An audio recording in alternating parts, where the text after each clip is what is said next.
How would you get a small cylinder, 5.1 inches length, tilde 4.5 inches girth, unstuck from a mini M&M's tube filled with butter and microwaved mashed banana? That's no small cylinder. It sounds like a perfectly adequate cylinder to me. Average size, you might say. Yes, thank you, but that may be part of the problem. Need to get air in there to release the pressure. I would advise using a high-powered drill to drill a hole in the bottom of the M&M container. This will allow to enter. The larger the drill bit, the better. I can't risk power tools damaging the interior cylinder. r/AskReddit is the place to ask and answer thought-provoking questions. Honestly, this is one of the most thought-provoking questions I've ever seen. I'm just thinking about all the reasons you'd want to stick your cylinder in a tube with butter and microwaved mashed banana. I'm an engineer. So your best bet here is to use pressure. Imagine the piston in an engine. That's your cylinder. When pressure builds up, i.e. combustion inside a cylinder, it pushes the piston out. Don't try to argue this. Pistons never get stuck in the up, top dead center position. You need to poke a hole in the end of your M&M tube and inject some accelerant. Nail polish remover will be perfect.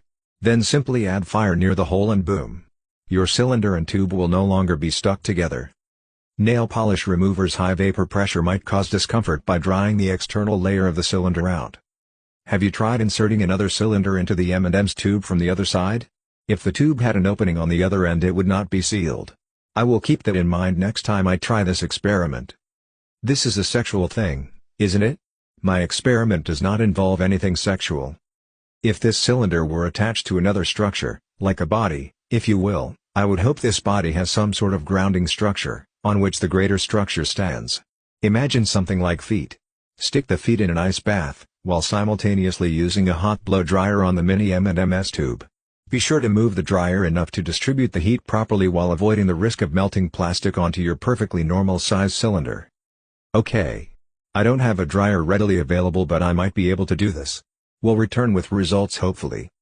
If the small cylinder has blood flow, do jumping jacks to shrink the cylinder. If not, making everything cold should help. The butter, even when solid, will be a lubricant and you should be able to pull it out. It seems like the cylinder may have expanded and pushed a lot of the butter out when inserted. But why would a cylinder have blood flow? Also, doing jumping jacks may cause harm to two other objects attached at the base of the cylinder, since it will be moving freely.